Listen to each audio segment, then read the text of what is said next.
ঈদের ঘোরাফেরা শেষ করে ছোট্ট একটি ভ্লগ নিয়ে হাজির হলাম আপনাদের মাঝে। আসসালামু আলাইকুম সবাইকে, আমি Umme Habiba. Welcome to my channel Bikrampur family.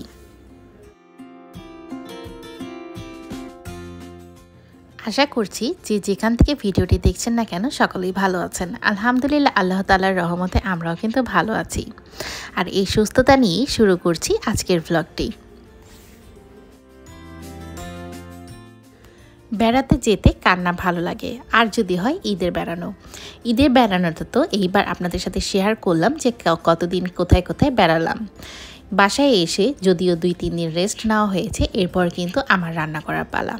কারণ মার বাসা তো সামনেই আছে, যেটা কিনা আপনাদের সাথে আমি শেয়ার করি প্রায় সময়তেই। আর বেরিয়ে আসার পর কিন্তু কয়েকদিন আমাদের বাসায় আমার বেড়ানো হয়েছে, যেটা কিনা আপনাদের সাথে শেয়ার করতে পারিনি।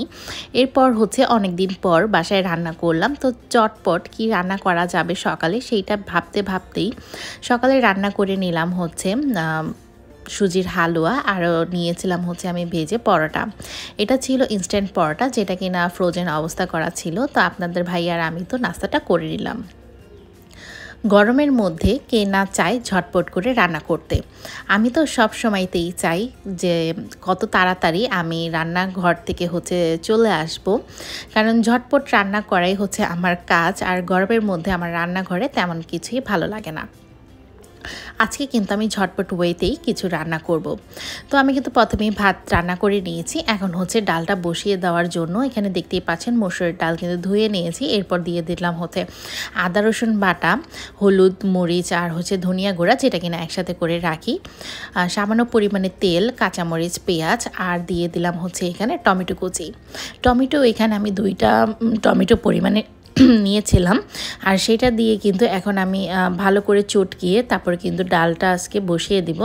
যদি এইভাবে চটকানো ডালটা খেতে কিন্তু ভালোই লাগে, যেমন মাখা মাখা একটা ডাল হবে, এটা কিন্তু তেমন একটা ঘনও হবে না, আবার কিন্তু একেবারে পাতলাও হবে না। তো মাঝে মাঝে এইরকম করে কিন্তু রান্না করতে হয়, মানে ঝটপট করে। আর কোথাও থেকে বেরিয়ে আসার পরে এতটা পরিমাণে কাজ থাকে বাসাতে, আমার তো অনেকটা পরিমাণে, মানে এর বাহিরেও অনেক কাজ ছিল, যেটা কিনা আপনাদের সাথে শেয়ার করতে পারছি না, কারণ সব কিছু কিন্তু আর শেয়ার করা সম্ভব হয় না। তো ডালটা আমি মেখে তারপর বসিয়ে দিয়েছি। আর অপর চুলাতে দেখতেই পারছেন যে এখানেও কিন্তু আমি হাতে মেখে আজকে একটা মাছ রান্না করব, যেটা কিনা মলা মাছ আমরা বলে থাকি, আর আমাদের বিক্রমপুরের ভাষায় এটাকে মুলুঙ্গি মাছ বলে থাকি। এই মাছটা হয়তো অনেক অঞ্চলে অনেক নামেই বলা হয়ে থাকে। এই মাছটাও কিন্তু আজকে আমি হাতে মেখে কিন্তু রান্না করব। তো অনেকেই কিন্তু আবার হাতে মাখা ছাড়াও অনেকে দেখা গিয়েছে যে কষিয়ে রান্না করে। তো কষিয়ে রান্না করার চাইতে আমি বলবো যে হাতে মেখে মাছটা রান্না করলে বেশি স্বাদ হয়। ছোট কোনো মাছের সাথে কিন্তু বেগুন হলে মন্দ হয় না। আমি কিন্তু এখানে ছোট ছোট করে মানে কেটে তারপর এখানে বেগুনও অ্যাড করে দিলাম। আর এটাকে কিন্তু আমি হাতে করে মেখে নিয়েছি একটু আলতোভাবে। আর মশলাটা কিন্তু আমি একটু ভালো করেই মেখে নিয়েছিলাম। আর এখন কিন্তু মাছগুলো দেওয়ার পালা। আর এটা হচ্ছে মলা মাছ, যেটা কিনা অনেকেই হয়তো বা অন্য নামে, আমি আগেই বলেছি অন্য নামে বলে থাকবেন, আমাদের বিক্রমপুরে হচ্ছে মুলুঙ্গি মাছ বলি। তো সেই হিসাবেই কিন্তু আমি বললাম। তো এইটা মাখিয়ে নেওয়ার পর এখানে কিন্তু আমি পর্যাপ্ত পরিমাণে লবণও দিয়ে দিয়েছি, যদিও এটাকে স্কিপ হয়ে গিয়েছে বলতে। আর পর্যাপ্ত পরিমাণে পানি দিয়ে এখন কিন্তু 2 চুলাতে 2টা আমি বসিয়ে দিলাম। মানে এক চুলাতে হচ্ছে আমি ডাল বসিয়ে দিয়েছি, অপর চুলাতে হচ্ছে এই মুলুঙ্গি মাছ। যেই দিন ঘরে কিনা বেশি বেশি কাজ থাকে, আর এই তো গরমের দিনে কিন্তু আমরা সব গৃহিণীরাই চাই তাড়াতাড়ি করে কতক্ষণে হচ্ছে রান্নাঘর থেকে চলে আসব। তো আজকের এই রান্নাগুলো করতে কিন্তু আমার তেমন কোনো সময়ই লাগেনি।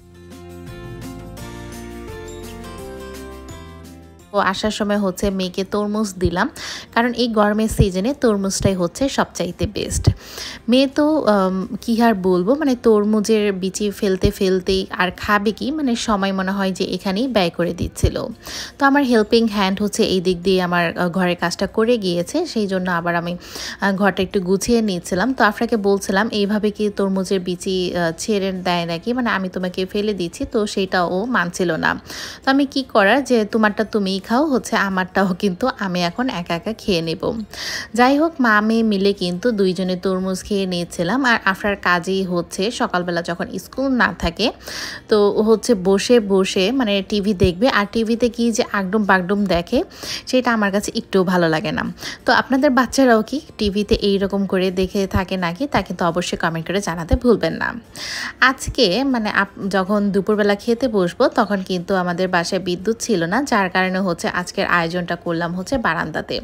আর গরমের দিনে কিন্তু বারান্দাতে বসে খেলে মন্দ হয় না, কিন্তু আমার বাসা বারান্দাটা হচ্ছে একেবারেই চিপা মানে সরু, তার উপরে তো হালকা পাতলা গাছও আছে, কারণ আমি চাচ্ছি না যে গরমের দিনে এখন অনেকটা গাছ ভর্তি হচ্ছে বারান্দাতে গাছ ভর্তি থাকবে, তো আমি তেমন একটা গাছ আনছিও না, মানে বাইরে থেকে কিনে আনিয়ে লাগাচ্ছিও না, কারণ মনে হচ্ছে যে গরমের দিনটা একটু হালকা পাতলাভাবে বারান্দাটা থাকুক, এতে করে কিন্তু পর্যাপ্ত পরিমাণে বাতাস আলো বাতাসের ব্যবস্থাও কিন্তু হবে। তো আপনাদের ভাই আর আমি দুইজন মিলেই কিন্তু খাবারগুলো খেয়ে নিচ্ছিলাম। আর বাহিরে এতটা পরিমাণে গরম পড়েছে, মানে একেবারে অস্বস্তি লাগছিল। আর আফরার চুলগুলো খোলা দেখে তো আমার আরও বিরক্ত লাগছিল, কিন্তু কিছু করার নেই, কারণ গোসল করে এসেছে, ভেজা চুল তো আর বাঁধাও যাবে না।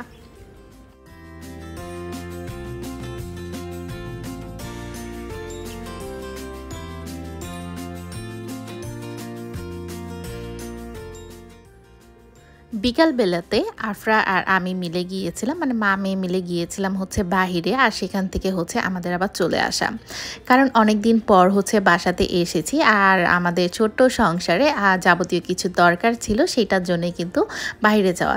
আর দেখতেই পারছেন 6টা 10-এর মতো বেজে গিয়েছে প্রায়, আর কিছুক্ষণের মধ্যেই কিন্তু মাগরিবের আজান দিয়ে দেবে।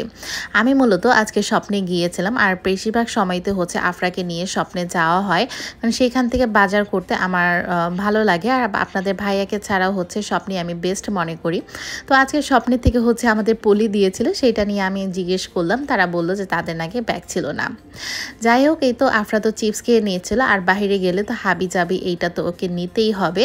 তো আসার পর হচ্ছে যেহেতু আজান দিয়ে দেবে কিছুক্ষণের মধ্যে, আমি কিন্তু এখন জানালাগুলো লাগিয়ে নিব, প্লাস হচ্ছে বাইরে যে গাছগুলো আছে সেগুলোতে কিন্তু পানি দিয়ে দিব। সারাদিনে কিন্তু একজন গৃহিণী প্লাস হচ্ছে মায়ের কম কাজ থাকে না, সেটা কিন্তু ডিটেলসে আপনাদের সাথে শেয়ার করতে পারি না। যাই হোক, যতটুকু পর্যন্ত আমি পেরেছি সম্ভব হয়েছে শেয়ার করেছি। তো ব্লগটি আপনাদের কেমন লেগে থাকলো তা কিন্তু অবশ্যই কমেন্ট করে জানাতে ভুলবেন না। ভিডিওতে একটি লাইক দিবেন এবং চ্যানেলটিকে সাবস্ক্রাইব করে পাশেই থাকবেন। এই পর্যন্ত সকলেই ভালো থাকবেন, আমাদের জন্য দোয়া করবেন। আল্লাহ হাফেজ, আসসালামু আলাইকুম সবাইকে।